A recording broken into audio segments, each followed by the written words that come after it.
Bom, então eu postei para vocês uma aula com o desenvolvimento da fórmula. É uma fórmula excepcional, né? Então, quando a gente fala sobre dimensionamento de elementos fletidos, eu acho que cara, eu acho que é uma mão na roda, vamos colocar assim. Por quê? Porque a partir de agora a gente vai criar uma sistematização de cálculo.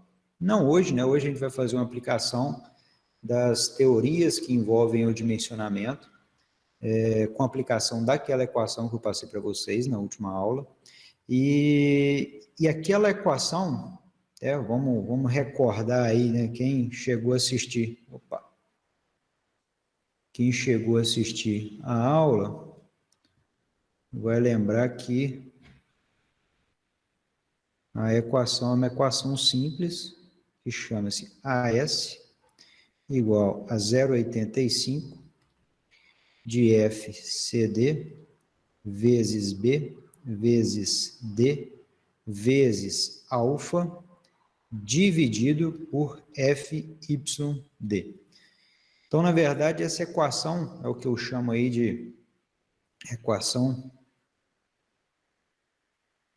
vamos colocar aqui equação para determinação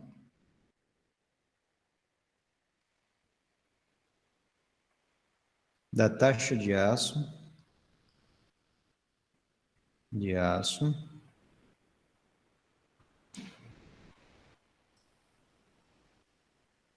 para elementos solicitados à flexão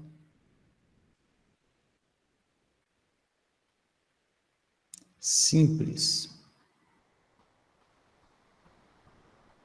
Tá, aí vem aquela dúvida, o que seria flexão simples, né? Cara, flexão simples é aquele contexto que a gente viu para determinação, o que foi apresentado na aula, né? Para determinação da equação, onde eu tenho basicamente o esforço fletor associado à minha estrutura. Eu não tenho nenhum outro elemento, nenhum outro esforço conjugado. Eu não tenho compressão ou tração conjugado com flexão. Então, as estruturas típicas, né, ou tipicamente solicitadas à flexão simples, correspondem às vigas. Né? A grande maioria das vigas, elas estão solicitadas a basicamente flexão. Quando a gente vai para outro patamar de dimensionamento, aí a gente está falando, por exemplo, de pilares, e entra a denominação de flexão composta, que é a composição de flexão, momento fletor, conjugado com esforço normal. Então, aquele velho diagrama que vocês estão acostumados aí, por exemplo, né, de uma estrutura biapoiada, solicitado por uma carga uniformemente distribuída, então a gente vai ter um diagrama típico parabólico dessa natureza.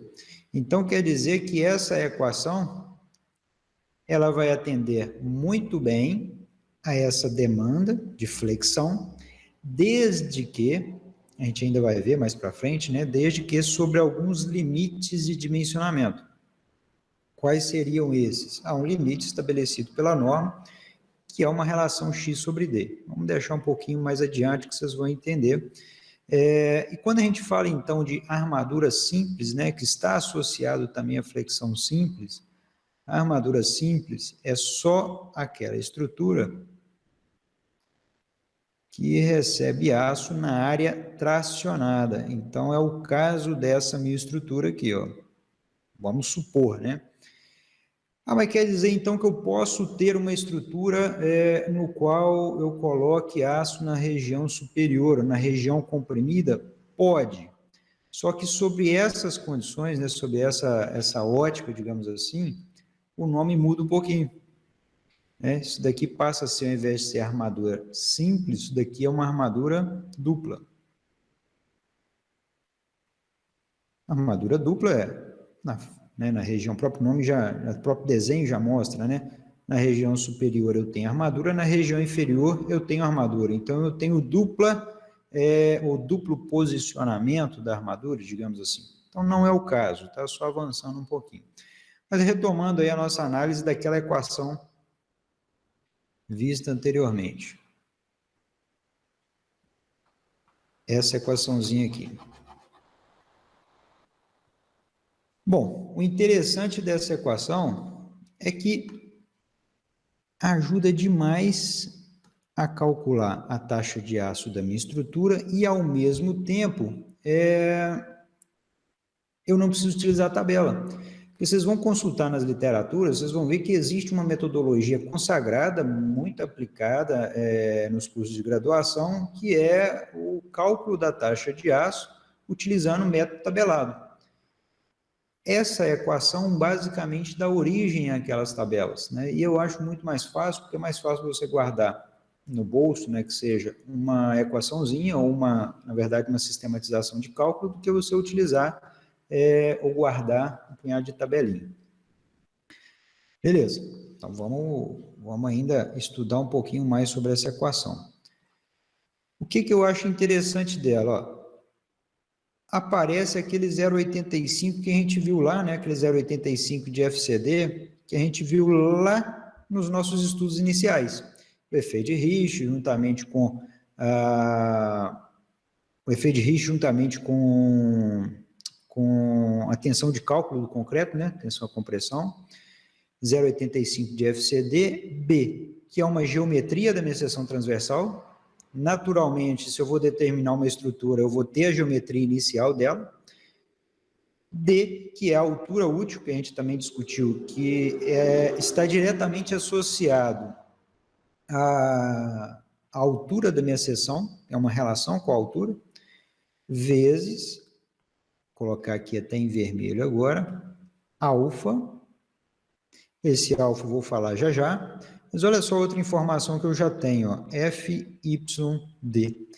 Cara, FYD é nada mais do que a tensão de cálculo do aço. Então, eu também tenho controle sobre isso. Por quê? Porque se eu vou utilizar o aço CA50, eu sei que a tensão de escoamento é 500 MPa, e eu sei que o FYD é 500 dividido por 1,15. Então, o interessante disso tudo é saber que eu tenho domínio sobre grande parte das informações introduzidas nessa equação. Bom, e esse alfa?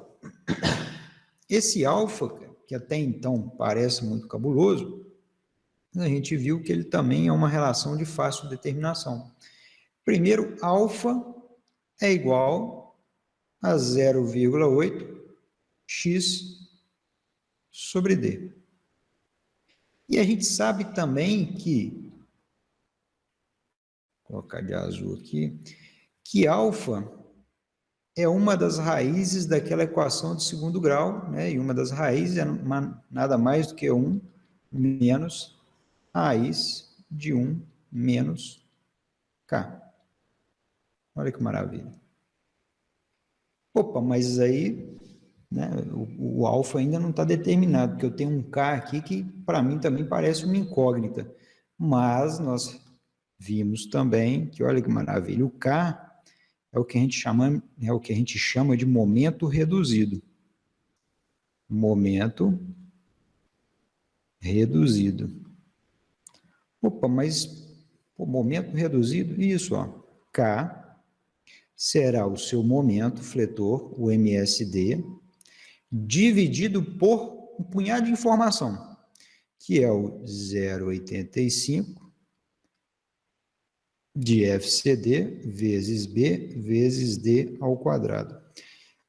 Algumas literaturas acabam tratando isso daqui de uma outra forma, tipo, isso daqui um beta ou um ômega, uma letra grega, para poder representar, muitas das vezes, o 0,85 dividido por 1,4 vezes, é uma confusão danada. Eu prefiro tudo explícito, que eu acho que fica interessante da gente enxergar tudo o que está acontecendo no nosso problema, né? Porque a gente tem controle sobre tudo que a gente está fazendo, eu acho isso interessante. Bom, por que a gente tem controle? Ó, MSD é o momento fletor. Momento fletor, eu não vou lá no F2, faço meu diagrama de momento fletor, em função do carregamento no qual a minha estrutura está sendo solicitada. Então, eu venho aqui, obtenho meu MSD, na verdade, meu MSK. meu MSK, se minhas cargas não foram majoradas, né? Então, opa, então eu tenho essa informação, eu tenho controle sobre essa informação, maravilha. 0,85 de FCD, a gente acabou de falar que eu tenho controle também, B também, D também. Opa, então eu tenho controle sobre tudo isso, que na verdade é o K, é em função de tudo isso. Se eu tenho controle sobre o K, eu tenho controle sobre o alfa. Se eu tenho controle sobre o alfa, eu tenho controle sobre a taxa de aço da minha seção transversal.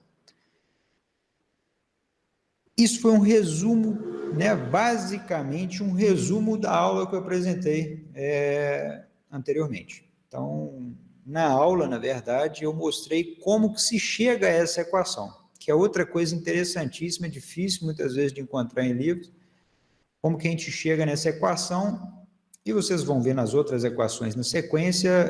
Eu não vou fazer a dedução propriamente dito, vai ser só a aplicação, mas a origem das formulações também são meramente equilíbrios de carga na seção transversal. Bom, olha só que interessante, né? A gente acabou de falar sobre taxa de aço, uma equação que determina a taxa de aço. Para quem ainda não tem tanto contato com as estruturas de concreto, eu trouxe aqui um modelinho para vocês, que na verdade é o seguinte, ó. Isso daqui é uma estrutura, é um protótipo, né? A gente está dimensionando isso daqui, pessoal. Isso daqui que vai para dentro da minha viga. Então, eu tenho, quando eu falo em armadura inferior, a gente está falando nessa armadura aqui, ó, da parte de baixo. Quando eu estou falando em armadura superior, a gente denomina isso como negativo, né, nas regiões onde eu tenho um momento negativo, a gente está falando, então, das armaduras na face superior. As duas são iguais? Não necessariamente. Eu posso ter mais aço embaixo e menos aço em cima? Posso, tranquilamente. Essas armaduras que a gente está vendo aqui na vertical, essas armaduras são os estribos, a gente vai aprender a calcular isso. Elas são necessárias para garantir a resistência quanto ao esforço cortante. Só que a gente está fazendo em partes, né? A gente está calculando primeiro essa armadura longitudinal, para depois a gente vir calcular a armadura transversal. Então, percebam que, ó, existem bitolas pré-determinadas, né? A gente tem aqui diversos fabricantes no mercado, e cada fabricante ele produz uma bitola normatizada, obviamente, né? Então, a gente tem uma sequência de bitolas normatizadas que vão auxiliar na composição dessa estrutura. Então, quando a gente fala em AS, a gente está falando no somatório de todas as barras, né, as áreas da seção transversal. Então, vocês vão perceber que cada barrinha, acho que vai ficar mais fácil para ver, cada barrinha ela tem uma seção transversal, ó, cada barra tem uma seção transversal, então, consequentemente, cada barra contribui com uma parcelinha dessa taxa de aço, só que essa fórmula me dá o total de tudo que eu preciso colocar nessa minha estrutura. De tal forma que a minha estrutura, esse meu elemento, essa minha viga, resista ao esforço que eu coloquei como input, né, como dado de entrada na minha equação. Quem que é esse esforço? É o MSD. Então, na verdade, pessoal, quando a gente fala de calcular a taxa de aço, a gente vai calcular, obviamente, para um momento fletor como dado de entrada. Então, ó, eu estou calculando quanto de aço eu preciso dispor na minha seção transversal para resistir a esse momento fletor. Tudo que eu falei para trás é uma teoria que embasa isso tudo, né? É uma teoria que embasa essa equação, e é lógico, né, o dimensionamento das estruturas como um todo.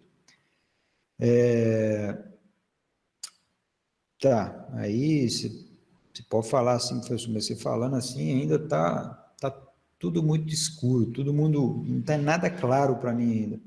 Vamos tentar ver isso com base em um exercício, tá? Vamos lá. Ó, vamos supor que eu tenho uma estrutura, supondo, né, supondo uma estrutura com um diagrama de momento fletor dessa natureza aqui, ó, vamos pegar o mais simples possível. Olha que beleza. É uma estrutura que só tem momento positivo. Vou pegar aqui, deixa eu ver, 5 metros.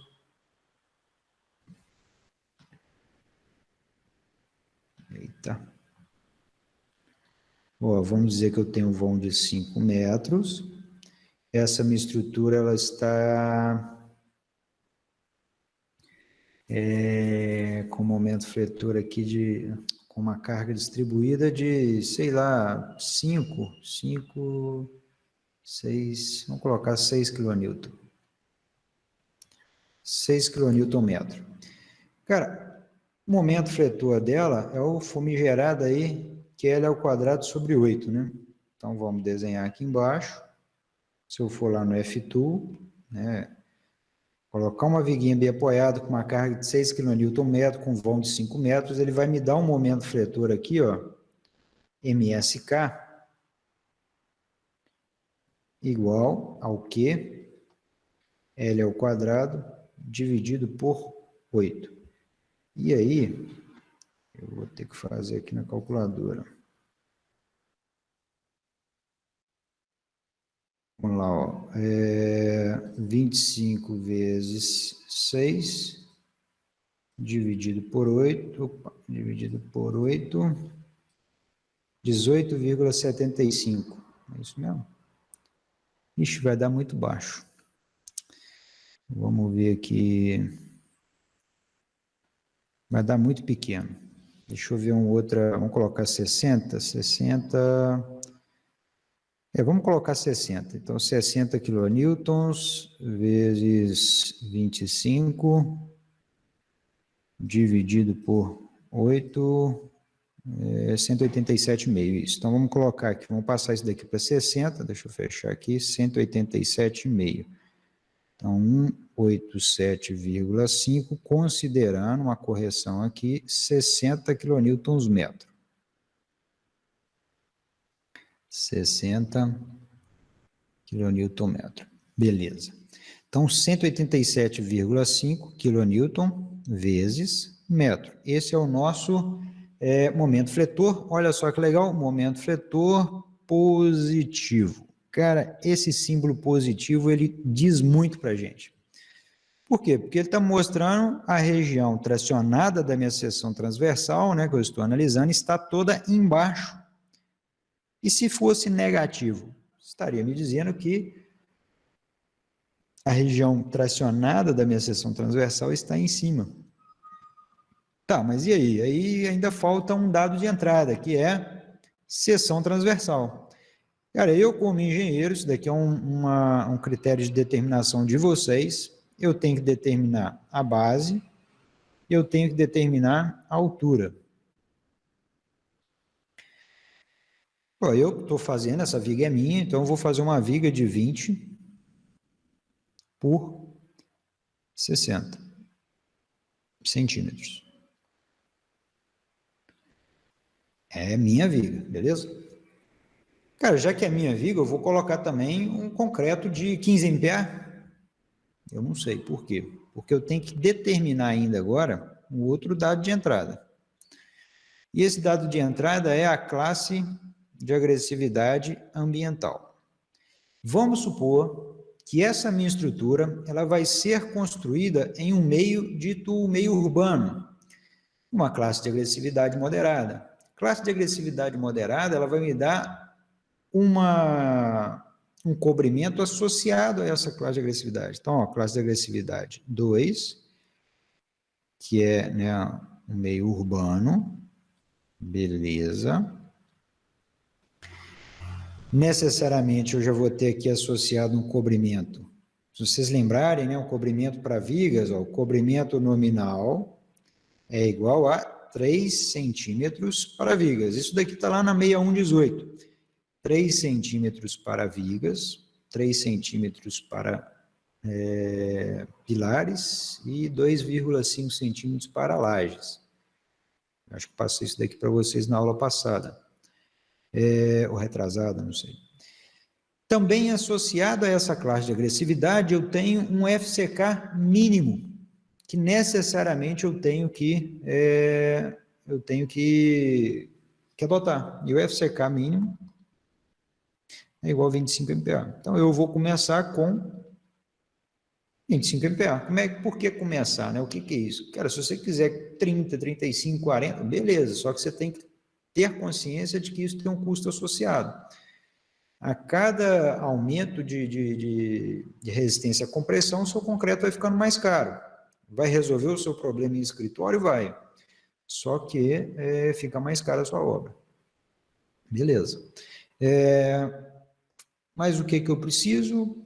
Acho que basicamente isso. Ó. Já tem a seção transversal, já tem os dados iniciais, dados de entrada, os inputs, já tem o momento fletor, pronto. Agora eu preciso saber olha a pergunta, qual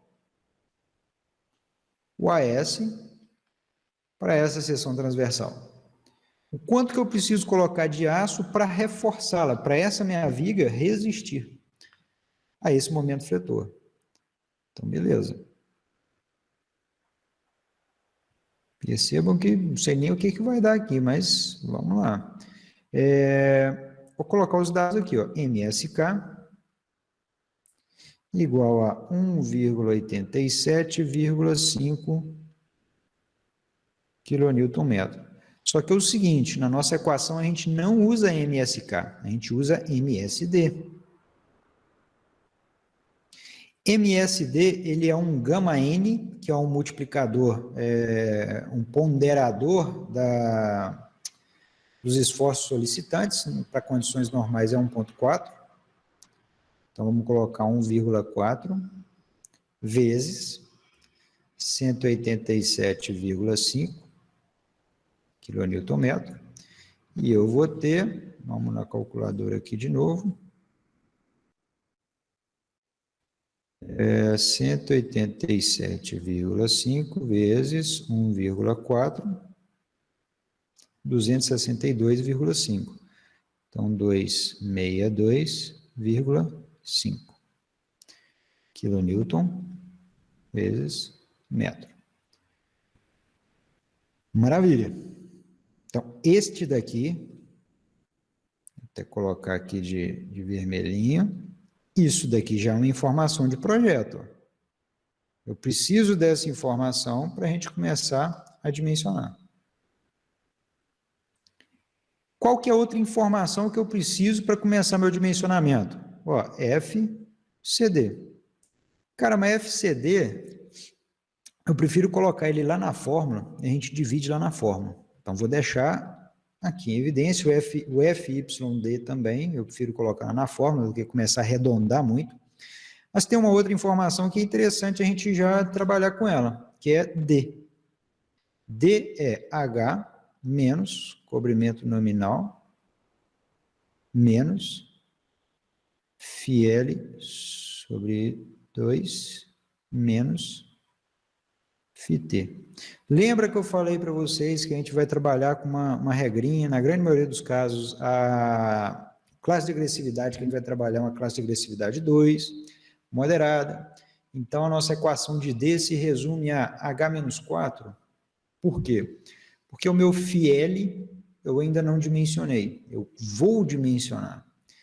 E a norma me possibilita considerar 1 centímetro. O meu FT eu também não tenho, a norma me possibilita considerar 5 milímetros, seria meio centímetro.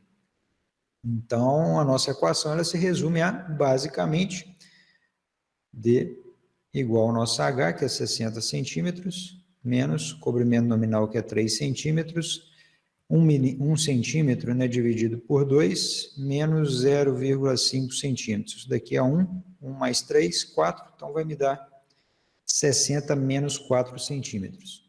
Então, 56 centímetros. Essa é a minha altura útil. Ó, vou até riscar aqui também de vermelho. Então, quer dizer que Isso daqui também é mais um dado de entrada do meu problema. B eu já tenho, B é 20 centímetros. Então, de certa forma, está relativamente fácil. Por quê? Eu vou vir aqui agora, vou pegar uma outra cor aqui. Primeira coisa que vocês vão calcular, sempre, primeira coisa que a gente vai verificar nas estruturas, o início do cálculo, é verificar momento reduzido. A gente não vai trabalhar com um momento direto, a gente vai reduzir esse momento, a gente vai transformar esse momento em um momentozinho pequenininho, que é o que a gente chama de K. Então, vamos lá. K é igual a MSD, que é o 262,5 quilonewton-metro, dividido por... Agora eu vou trabalhar com unidades correspondentes. Isso é importante, cara. 0,85. Cara, isso é o que eu gosto de fazer. Vocês podem fazer da forma com que vocês acharem interessante, transformar quilonewton-metro para quilonewton por centímetro. Eu gosto de fazer isso dessa forma. Por quê? Eu tenho 0,85 FCD. Vocês vão lembrar que FCD é meu FCK dividido por 1,4. Meu FCK é nada mais do que 25 MPa sobre 1,4. Se eu transformar MPa em KPa, que é o seguinte, MPa é igual a Newton por milímetro quadrado. Eu não estou trabalhando com milímetro quadrado. Então, 1 MPa é 1 Newton por milímetro quadrado. Eu estou trabalhando em metro. Só que eu sei que MPa é igual a quilonewton por metro quadrado. 1 MPa. Então, o que eu vou fazer? Eu vou pegar esse 25 e multiplicar por 1000. Então, vai ser meu FCD igual a 25.000 KPa. O que é KPa? Quilonewton por metro quadrado. Isso daqui, é quilonewton por metro quadrado. Newton por metro quadrado é Pascal. Dividido por 1,4. Então, eu sempre vou fazer isso. 25.000 dividido por 1,4 vezes 0,85 FCD, B, nosso B é 0,2 metros, vezes D, 0,56 metros ao quadrado. E olha só o que é mais interessante, vocês vão concordar comigo que 0,56 metro ao quadrado, esse metro que vai estar ao quadrado vai cortar... deixa eu colocar as unidades aqui do KPa, né? Senão não vou cortar nada aqui. Cadê? Aqui, quilonewton por metro quadrado. Olha que beleza. Agora sim. 0,56 metro ao quadrado. Então, metro quadrado vai cortar com esse metro quadrado. Esse quilonewton corta com esse quilonewton.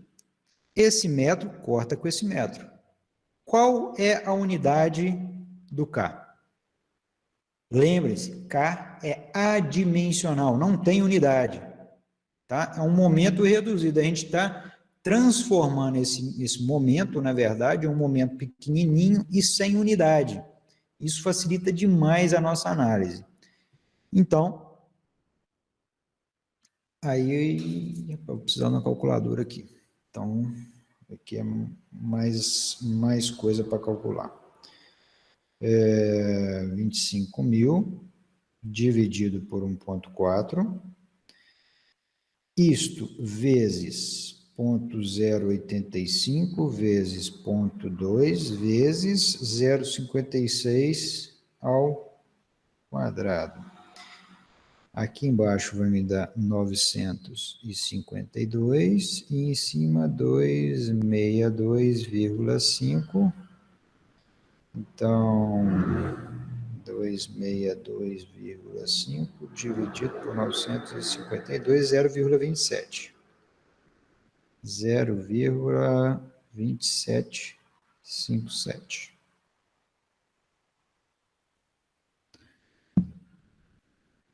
Beleza? Até então, não expliquei nada ainda de valor de K limite, nada, então, até então está aceito. Tá. O que a gente tem que fazer aqui agora? Eu tenho que pegar essa equação, esse resultado, e eu vou calcular o alfa. Ó, esse é o primeiro passo, cara. Vamos passo 1. Beleza. Passo 2. Cálculo de alfa. A gente viu que alfa é igual a 1 menos raiz de 1 menos K. E o K é 0,2757. Maravilha. Então, vou substituir. Vou colocar de outra cor. Ó. Então, meu alfa é igual a 1 menos raiz de 1 menos 0,2757. Jogou na calculadora. Então, vamos de novo. Calculadora.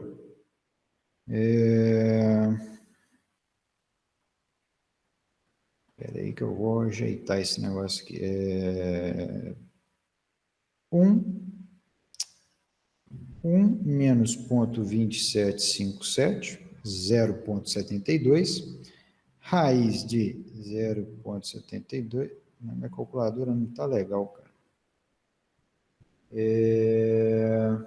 Pode falar, ô Luiz. Rafael, na fórmula do alfa não seria a raiz de 1 menos 2K, não? 2K, rapaz, minha cabeça tá ruim. É isso mesmo? Raiz de 1 menos 2K. Obrigadão, tá, Falou, Luiz? por nada. Valeu, cara. Minha cabeça tá ruim mesmo, cara. Valeu. Agora, na minha explicação, eu mostrei para vocês, era 1 menos raiz de 2K mesmo, cara?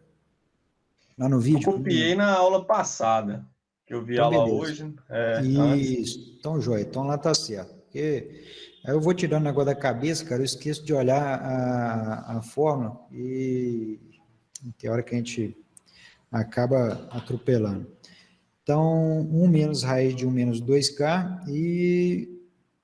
Eu já até me perdi aqui, deixa eu multiplicar aqui embaixo por 2 também. Eu estou sem minha calculadora, 2 vezes ponto. Quem tiver feito e quiser me passar o resultado, 0,2757,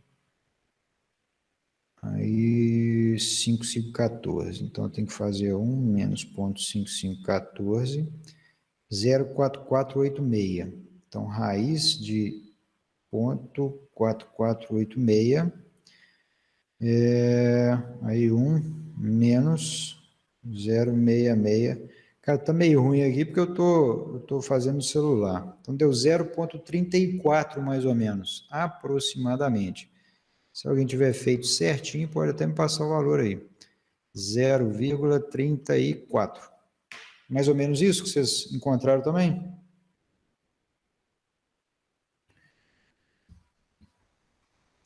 Bom, então vamos supor que seja, né? Pois eu pego minha calculadora ali, 0,34. Acabou o problema? É só substituir isso daqui em AS? Não, na verdade não. Na verdade a gente tem um outro passo adicional, porque segundo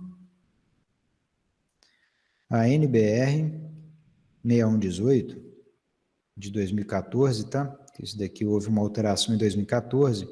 A relação x sobre d obrigatoriamente tem que ser menor ou igual a 0,45. Obrigatoriamente. Isto para joia 3302. Obrigadão, Charles. Então vamos corrigir aqui, ó, 0,3302. Maravilha.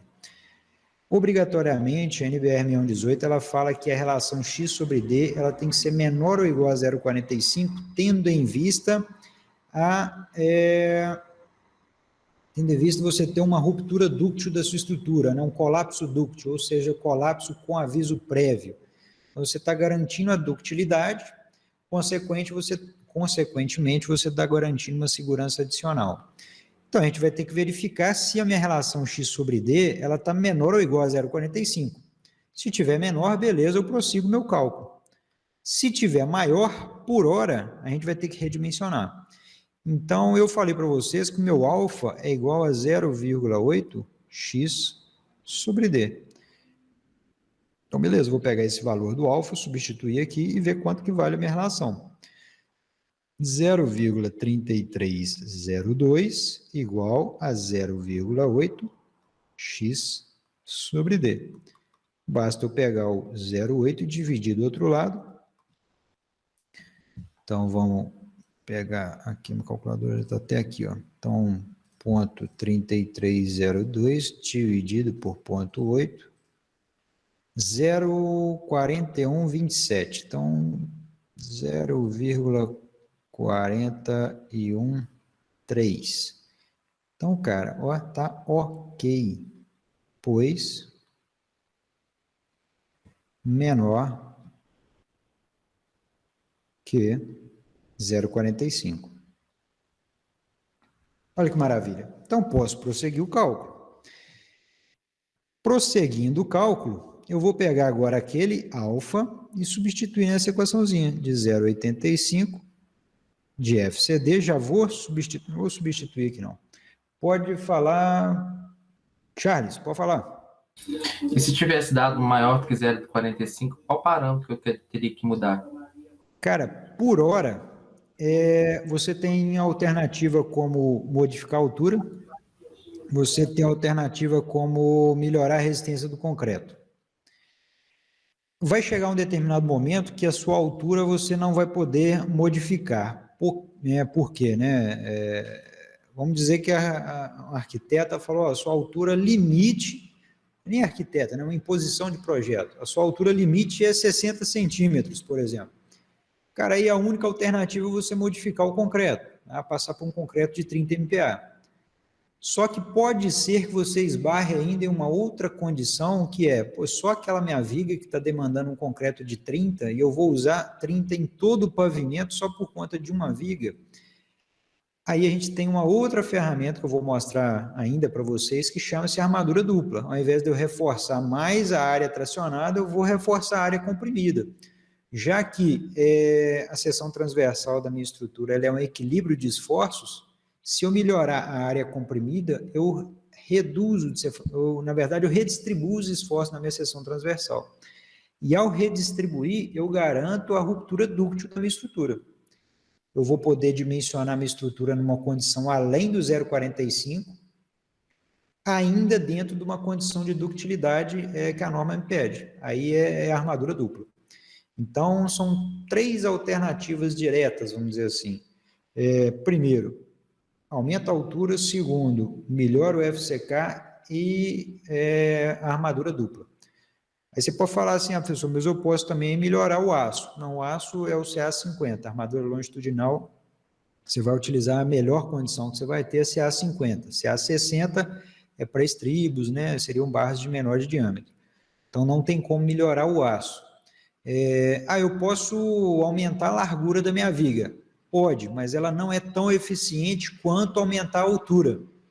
Você teria que aumentar muito a largura para ter algum benefício nessas condições, vamos dizer assim. Então, é isso. Bom, então já que deu ok, pode falar, Cláudio. Eu posso usar esse fator aí também para diminuir na altura da viga? Pode, claro. Aí 0,3. Isso. Essa pergunta sua é interessante, cara. Usar o fator para diminuir na altura da viga, a gente vai chegar numa condição mais para frente que eu vou estabelecer uma ferramenta, porque isso daqui, cara, é muito arcaico ainda esse processo de cálculo, né? A gente vai melhorar ele. Eu vou estabelecer um limite chamado K-limite. E a partir do momento que eu estabeleço o K-limite, eu não preciso nem verificar essa relação x sobre d, porque sendo K menor do que K limite, quer dizer que eu já estou cumprindo essa relação de 0,45. Aí, a partir desse momento, a gente também estabelece um outro parâmetro chamado delimite, que é uma altura a mais, vamos dizer, econômica possível, utilizando armadura simples. Tá? Então, a gente vai melhorar isso daqui ainda mais. Mas muito boa pergunta. Mas vamos lá, vamos considerar que a gente está aí ainda só nessa condição inicial, então eu tenho 0,85 de FCD, vezes B, vezes D, vezes alfa, que já foi determinado, e FYD. Bom, maravilha, então já tenho tudo que eu preciso. Ó. AS 0,85. Aqui eu vou fazer uma jogada que é o seguinte, ó. Eu vou colocar aqui 25 MPa, não vou nem transformar para KPa, dividido por 1,4, vocês vão entender o porquê, ó, vezes B. Cara, isso daqui é uma outra jogada que eu faço, ó. O B eu já vou colocar em centímetro, vezes, ó, centímetro, vezes o D em centímetro também. Vocês vão entender já já. E o meu alfa que deu 0,3302. Então, vamos lá, ó. 0,3302. O alfa é adimensional também. E aqui embaixo, ó, meu CA 50, então meu FYD é 500 MPa sobre 1,15. Olha só que legal. MPa corta com MPa. Então, se eu colocar KPa em cima, KPa embaixo vai cortar. Então, não vou nem multiplicar aqui por 1000, vou simplesmente trabalhar com o valor dele mesmo. Centímetro vezes centímetro vai me dar centímetro ao quadrado. Por que eu coloquei aqui em centímetro? Porque, obrigatoriamente, toda a taxa de aço deve ser dada em centímetro quadrado. Então, eu vou ter, no final das contas, rapaz, aqui vai dar trabalho.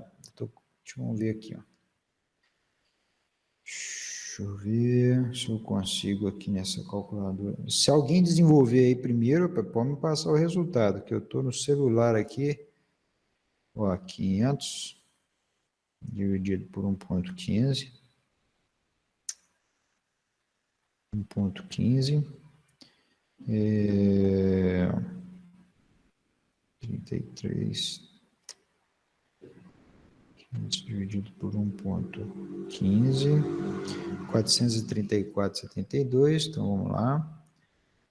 Isto daqui é 434,72. E em cima 25 dividido por 1,4 vezes 0,85 vezes 20 vezes 56 vezes 0,3302. 56,14 mais ou menos. Então, isto dividido por 434,72. Não, deu muito pouco. Espera aí que eu errei minha conta aqui. 25 dividido por 1,4. Isso, 9,76. Beleza. Vamos lá, 0,85 vezes 20 vezes 56 vezes... isto dividido por 434. Meu também deu 12,91. 12,9126. Então, 12,91. Esse é meu AS. Beleza, então, 3, 4 respostas praticamente. 12,91. Então, 12,91 centímetro quadrado de aço. O que isso quer dizer? Quer dizer que na minha seção transversal, sempre, ó, lembrar, hein, sempre em centímetro quadrado. Lá na minha seção transversal, eu tenho que colocar na região inferior 12,91 centímetro quadrado de aço. O que isso quer dizer em barras, né? Qual que é a quantidade de barra? Que até então eu tenho uma seção transversal como um todo. Aí é que tá. Número de barras, vocês vão lembrar, ó, número de barras é igual o AS calculado que é esse que a gente acabou de calcular, dividido pelo AS da barra que você está considerando. O que eu estou considerando como barra? Olha, a gente tem como barras comerciais os seguintes diâmetros. Eu vou escrever aqui para vocês, ó. Eu tenho 5 milímetros, só que é mais para estribo, né? 6,3, 8 milímetros. Isso daqui são os diâmetros das barras. 10, 12,5, 16, 20, 25. A gente tem acima de 25 também, mas não vou colocar aqui. 32, 40. Consegue achar um intermediário entre 20 e 25, que é o 22, mas também não é tão comum. Então, consequentemente, o que você vai encontrar no mercado aí, tranquilamente, de 5 a 25, seguindo esses diâmetros. A área, vocês vão lembrar que a área de uma seção circular é igual a π d ao quadrado sobre 4. Então, vamos lá, eu vou calcular a área de uma seção transversal. Toda hora eu tenho que calcular essa área? Não, você escreve num papelzinho, o diâmetro não muda, a área também vai permanecer a mesma. Vocês podem até digitar no Google tabelinha de diâmetros junto com a área, junto com a massa linear, você vai trazer isso tudo para vocês. Aqui eu já vou mostrar para vocês alguns que eu já tenho de cabeça, 3,14 centímetro quadrado, que é nada mais do que 2 vezes 2, 4, 4 dividido por 4, então é 3,14, que é o π. Aqui é 1, que é 2, ixi, a cabeça está ruim. 0,785, 0,785 centímetro quadrado. Aqui, se eu não me engano, é 1,22 e aqui é 2,3. Vamos ver aqui agora. 1,6 vezes 1,6. É 2,1, mais ou menos, 2,0, colocar 2,02. 1,22, mais ou menos 1,23. 8 milímetros, aí depois a gente faz o resto. Para o que eu preciso é isso daqui, ó. Eu vou usar diâmetros acima de 10 milímetros, né, 8 milímetros em diante, tá? Mas vamos pegar um... Pode falar, Pamela.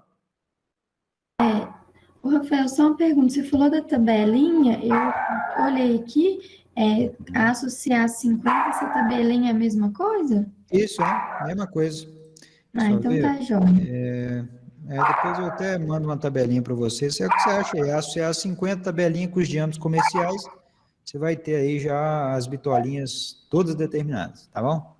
É porque ela falou NBR 7480, tá certo, né? Isso, 7480 é a que padroniza o diâmetro dos aços, tá bom? Então tá jóia, obrigada. Nada. Vamos escolher, por exemplo, eu quero colocar na minha seção transversal barra de 16 milímetros. Então tá aqui, ó, barra de centímetro quadrado. Barra de 16 milímetros, isso daqui é escolha de vocês também, tá? Tem uma regra? Não, na verdade, você utilizar armaduras 8 milímetros em diante, eu particularmente gosto de 10 milímetros em diante, 5 milímetros, 6,3 a gente vai utilizar em estribos, em laje, né? Vigas, que seriam elementos fletidos, né? Vigas, basicamente, 8 em diante. Então, eu particularmente, como eu sou engenheiro, eu estou detalhando o negócio e a viga é nossa, então fica a critério do engenheiro, do calculista, determinar o diâmetro, assim como ficou a critério, né, do calculista determinar o FCK, assim como ficou também a seção transversal. Então, a gente aqui, não precisa nem disso não, a gente vai aqui, ó, o número de barras que eu vou ter que colocar na minha seção transversal, é igual a 12,91, que é essa taxa de aço total, então 12,91, dividido por uma unidade dessa barra, ou dessa, né, na verdade, 2,02. Então, 2,02 centímetro quadrado. E aqui também é centímetro quadrado. Então, eu vou ter 12,91 dividido por 2,02. Então, 12,91 dividido por 6,39 barras. Como eu não consigo colocar números picados na minha seção transversal, ou eu coloco 7 barras, ou eu coloco 6 barras, eu vou utilizar sempre o maior valor, 7 barras de 16 milímetros. Só que eu estou sendo antieconômico. Eu posso utilizar, por exemplo, 6 barras de 16 e uma outra bitola de menor diâmetro, que atenda esse restante de aço que está faltando. Mas aqui eu vou utilizar 7 barras de 16. Então, eu vou lá na minha seção transversal e eu vou colocar naquela seção longitudinal 7 barras.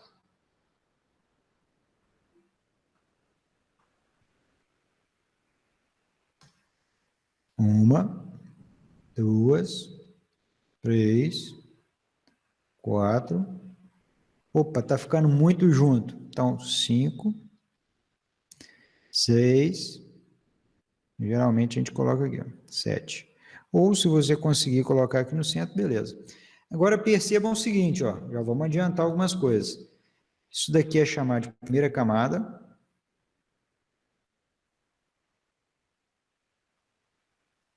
Isso daqui é chamado de segunda camada. Isso daqui é chamado de terceira camada. Cara, é bom você colocar a sua barra sempre em várias camadas? Não. Por quê? Porque, querendo ou não, né, o nosso cálculo inicial, obviamente, ele foi feito considerando todas as armaduras numa mesma camada, naquela única camada. Então, consequentemente, eu estou fugindo um pouco do que o meu cálculo estrutural lá no início, né, a minha equação original, ela prescreve. Então, como é que eu faço, né? O que a gente tem que fazer a partir desse momento? Aí a gente teria que recalcular o centro de gravidade dessa barrinha. Então, eu teria que vir aqui, calcular um novo D. Com esse novo D, voltar na minha equação, recalcular uma taxa de aço e verificar se essa nova taxa de aço recalculada é compatível com esse detalhamento que a gente fez. Por enquanto, a gente não vai fazer isso não, tá? Só para vocês terem uma ideia. Por quê? Porque eu não detalhei certo, né? Eu não coloquei o espaçamento certinho. Existe ainda uma regrinha que a gente vai ver sobre o espaçamento horizontal das barras.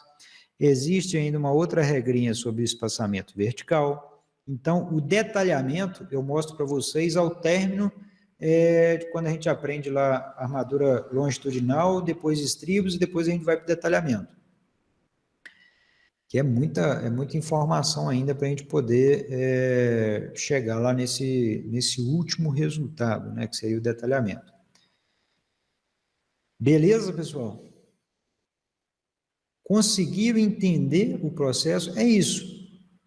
Supondo que toda a minha armadura ela está ok nessa condição, então está detalhado minha armadura longitudinal para essa viga. Agora, e essa armadura que vem aqui em cima? Cara, que vem aqui em cima, por hora, ela não tem nenhuma função estrutural. Ela não é uma armadura que desempenha uma função estrutural. Ela é uma armadura que está ali para ajudar a segurar esse elemento aqui, que é o estribo. Fora isso, até então ela não tem nenhuma função. Quando que essa armadura vai ter uma função estrutural? Quando meu x sobre d for maior, só maior, né, igual não, maior do que o 0,45. Que aí eu entro com a armadura dupla, é o que a gente chama de armadura dupla.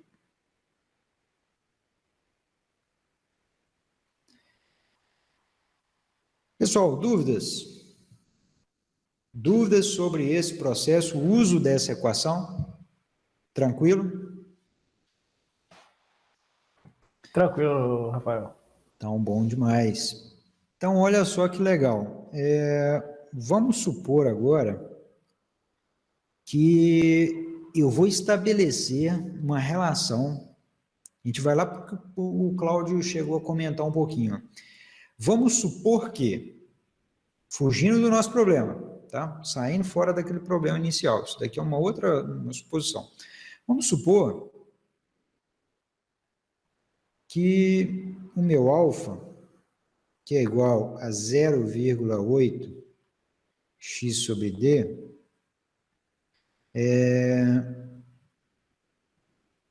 eu vou fazer um negócio antes da gente ir para essa relação que é legal também. Antes disso, olha só que legal. Deixa eu apagar isso daqui. Vocês vão saber o porquê, né? Para que serve esse x sobre d também? Antes de eu avançar um pouquinho na matéria, eu vou voltar um pouquinho. Vocês viram aqui que essa relação x sobre d, cara, que a gente usou muito para determinar o alfa, a gente já viu ela em alguns momentos também. Essa relaçãozinha aqui. E qual momento que foi esse? Vamos lá. O meu x sobre d, no exercício,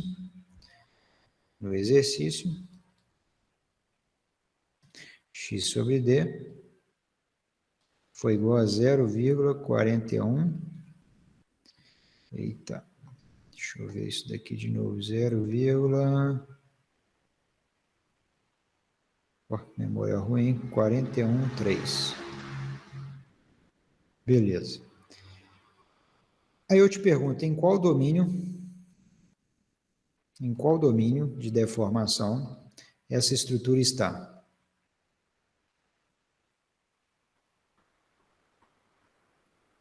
Essa estrutura está.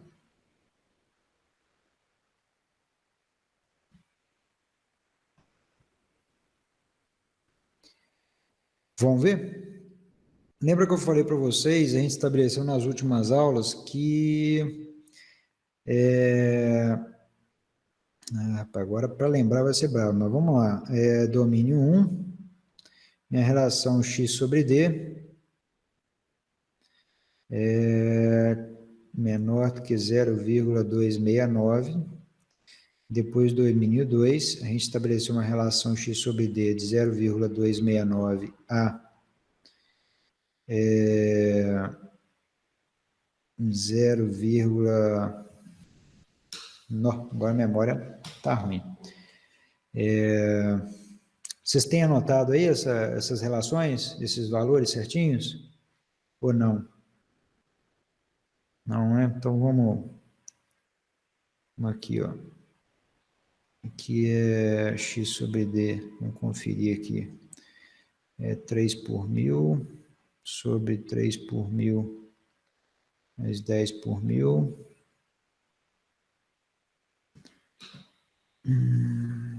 Vamos ver.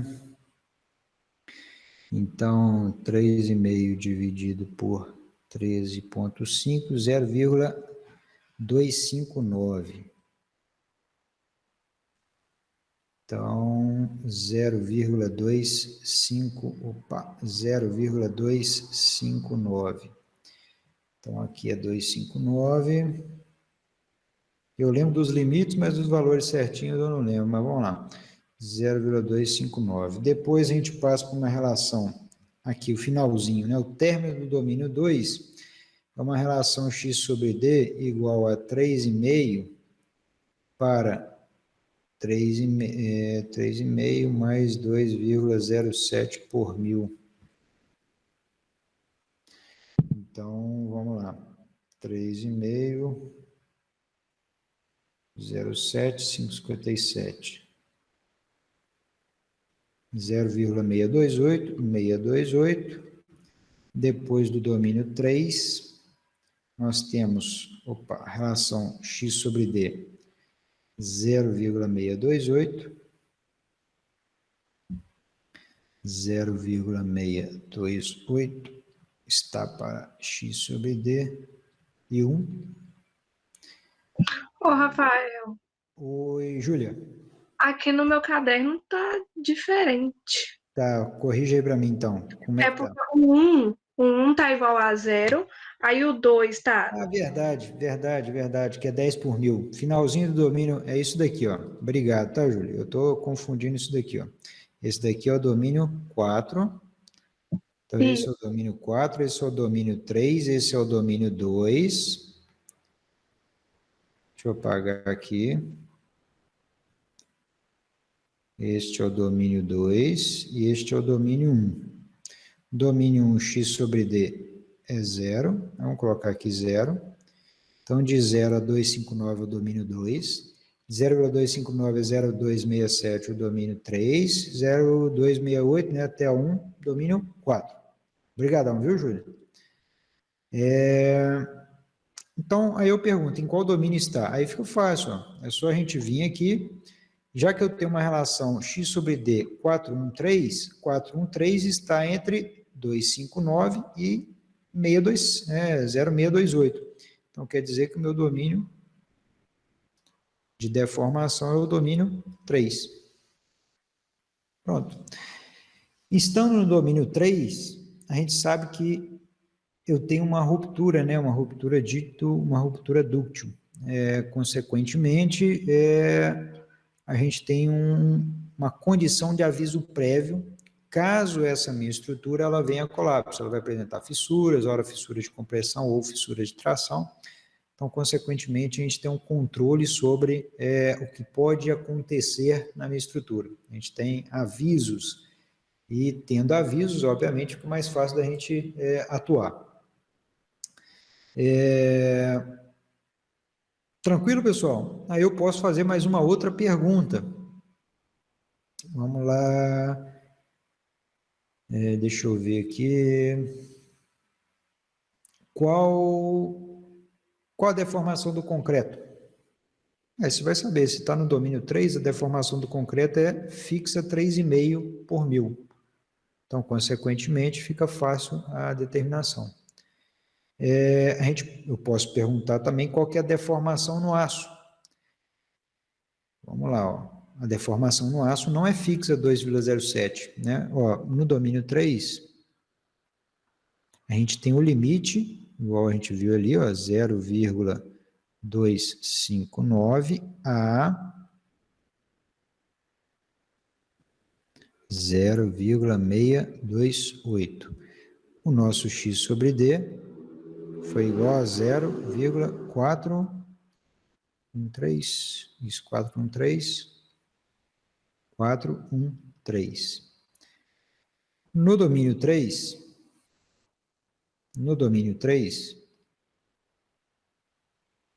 vocês vão lembrar que o desenho do domínio 3 era um negócio assim,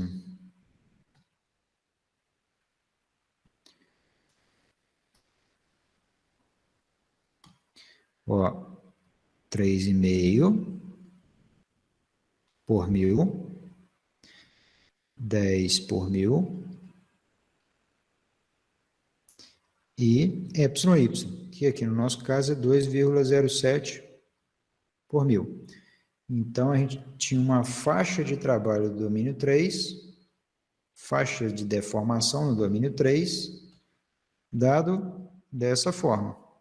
Então, o meu aço poderia variar de 10 por mil a 2,7 por mil. Como é que eu vou saber qual que é a deformação do aço especificamente nessa condição de cálculo nossa?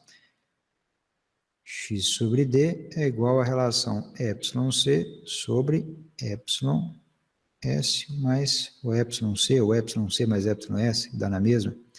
Então, por meio da relação de compatibilidade das deformações, meu x sobre D é 0,413 multiplicado por εs, que eu não sei quanto que é, mais εc, é igual a 3,5 por mil, εc. Então, quer dizer que 0,413 vezes εs mais 0,413 vezes εc igual a epsilon-c. Então, vamos lá. 0,413 epsilon-s igual a epsilon-c 1 menos 0,413. Então, meu epsilon C é igual, meu epsilon S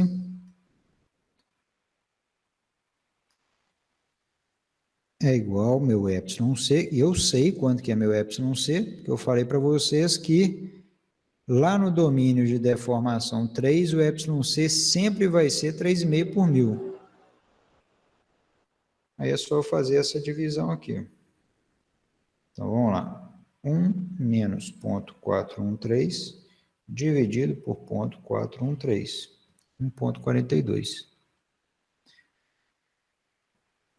Então, quer dizer que meu epsilon S é igual a 1,42 vezes 3,5 por mil. Então, isso vezes 3,5, 4,97. Meu epsilon S é igual a 4,97 por mil.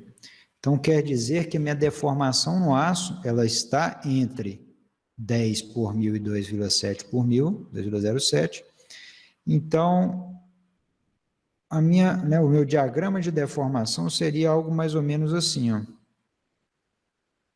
Mais ou menos. Aqui é o 4,97 por mil. Mais ou menos. Só para vocês terem uma ideia. Então, quer dizer que com aquela relação eu também consigo encontrar o domínio, eu consigo encontrar a deformação no aço, eu consigo encontrar várias outras informações que eu preciso. Incluindo, olha só que legal, olha. Isso daqui é o que para a gente, ó? Isso daqui não é x, né? A linha neutra, eu consigo determinar a linha neutra da minha seção transversal. Eu sei que tudo são informações. Alfa não é igual a... A gente encontrou nosso alfa lá atrás. Eu nem preciso de alfa, x sobre d, cadê? X sobre d, 413.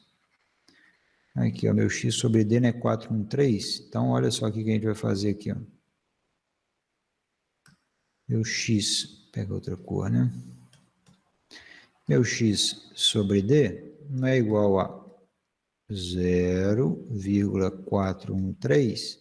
Então, quer dizer que minha linha neutra é igual a 41,3% da minha altura útil, vezes 56 centímetros.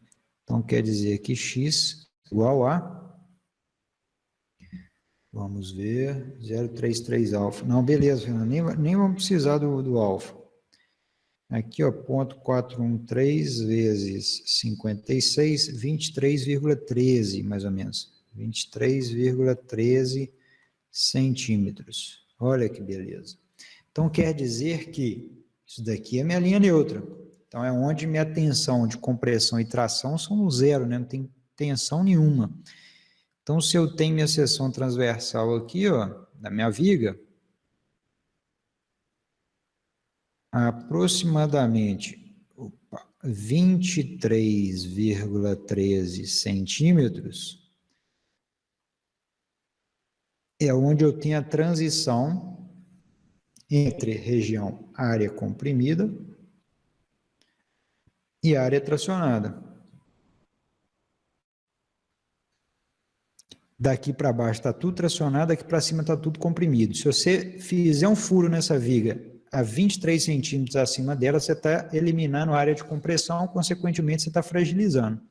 Aí eu te pergunto, quanto é a sua área de compressão?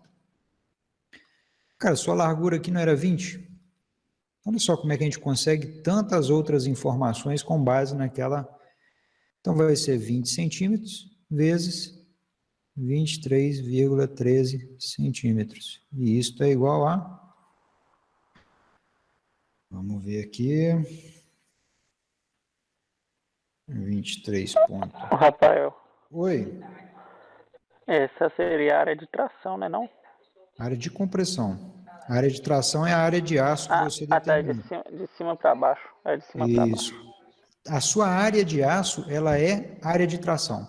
Então, se eu perguntar para você qual que é a área de tração, não vai fazer B vezes isso daqui, não. A sua área de tração é igual à área de aço.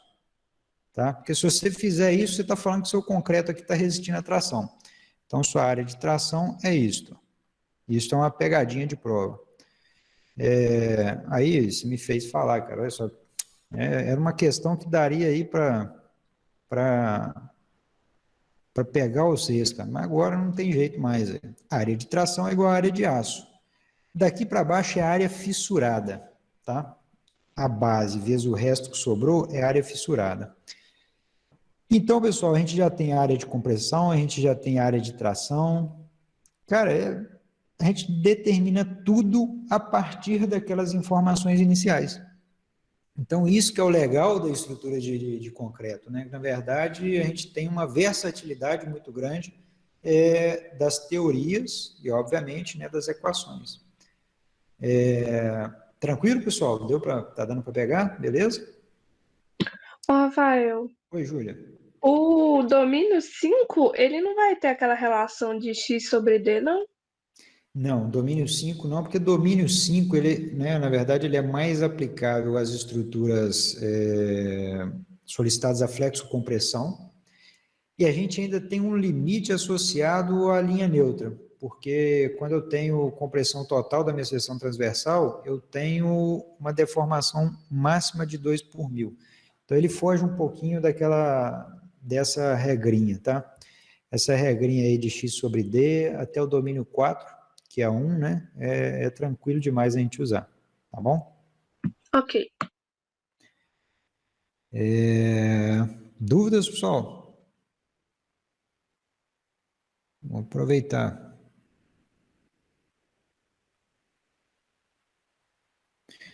Então, a gente tem aqui também uma possibilidade, vamos ver se a gente consegue aqui.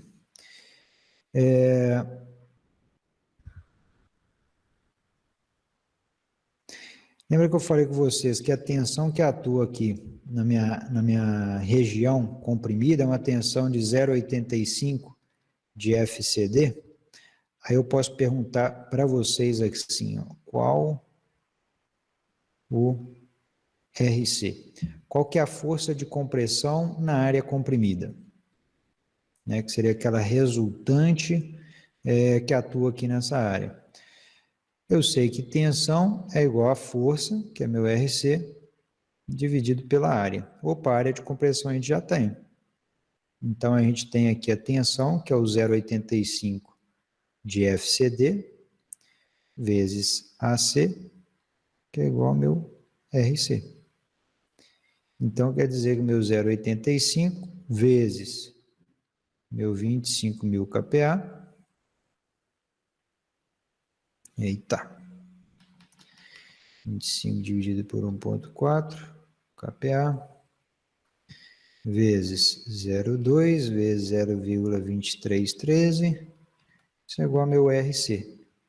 E vai sair uma resposta em quilonewton. Então, eu tenho a força de compressão na área comprimida. Então, deixa eu ver aqui, ó. 25,4 vezes. Tudo aqui é perguntinha possível de ser feita. 702 RC de 2,16 quilonewton.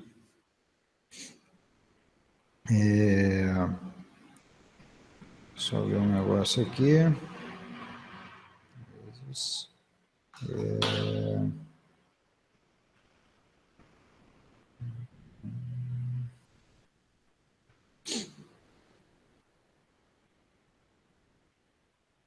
Beleza. Bom, até então, tem um outro detalhe aqui, ó. Deixa eu só fazer essa conta aqui novamente, ó. Cadê 702? A gente tem um detalhe aqui que eu estava me esquecendo. Ó. Não sei se vocês lembram lá da minha dedução. A nossa relação era uma relação de apenas 0,8x vezes b. Então, quer dizer que isso daqui eu ainda tenho que multiplicar por 0,8. Ó, vamos recalcular isso daqui. Ó. Quem assistiu lá aquela aulazinha da dedução, né? É só para não ficar... Para a gente já encontrar a área de cálculo propriamente dita, né? Não a área de concreto propriamente dita. Vamos colocar aqui a área de cálculo. Opa! A área que vai ser levada, a área de compressão que vai ser levada em consideração na minha equação, né? Então, isso daqui eu tenho que colocar ainda um 0,8 para ficar coerente com a nossa resposta. Então, isso daqui vai me dar RC igual a, era 700 e pouco, vezes 0,8, né? Isso vai me dar 561,7 aproximadamente quilonewton. Beleza, aí como é que eu sei se isso daqui está certo ou se isso daqui está errado? Como é que eu sei se minha força de compressão ela está equivalente, ela está coerente, né? Você vai fazer o seguinte, ó. Na nossa dedução, eu falei que meu RC era igual a RS. Cara, isso daqui vocês assistam a aula anterior que cara, vocês vão perceber que tudo está linkado. Quem ainda não assistiu, está compartilhado lá no Drive, tá? Eu tirei aquele link que tinha restrição, que sem querer eu coloquei e aí o Drive ele gera um link que eu preciso de autorizar. Aí eu passei ele para dentro daquela pasta de concreto. Se RC é igual a RS, então vamos verificar meu RS para saber se está coerente ou não. Então, na verdade, aqui é 12,91 vezes 10 a menos 4 metros quadrados, já transformei centímetro quadrado para metro quadrado, dividido por, dividido vezes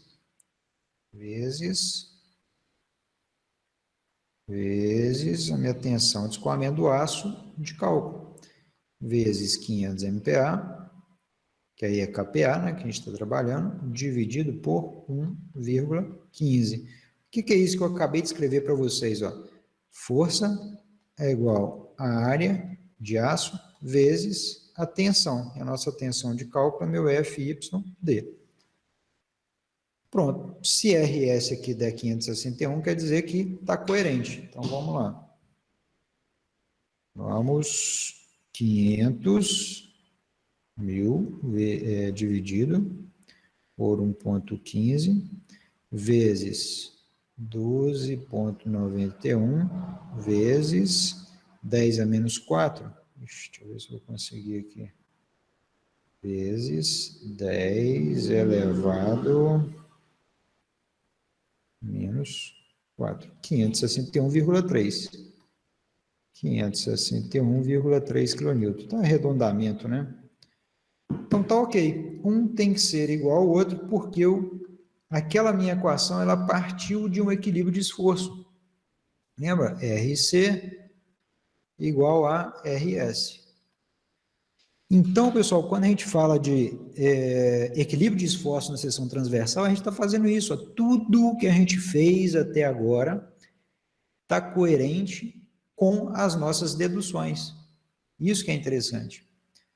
Então, perceba que a gente a gente desembrulhou a fórmula de tudo quanto é jeito que a gente precisava. E a gente foi encontrando os parâmetros que também nos são úteis, né, no nosso dia a dia de cálculo. Então... eu quero saber qual que é a altura da linha neutra que eu preciso furar minha viga, cara. Você vai furar abaixo da linha neutra, desde que não pegue nenhum aço, você vai reforçar o furo, beleza, mas tem que ser abaixo da linha neutra, senão você vai estar reduzindo a área de concreto. Não compensa, cara. Não dá, ué. Sua estrutura ela já está sendo equilibrada com aquela região de concreto e o aço naquela seção transversal é equivalente àquela quantidade de concreto na seção. Se você furou a viga e reduziu a quantidade de concreto, automaticamente você teria que aumentar o aço. Agora, se eu furo a minha viga abaixo da linha neutra, eu estou furando numa região fissurada, uma região que não desempenha função estrutural, né? Ela desempenha função protetiva da minha armadura e tudo mais, mas no meu equilíbrio de esforço ela não participa. Então, percebam a lógica.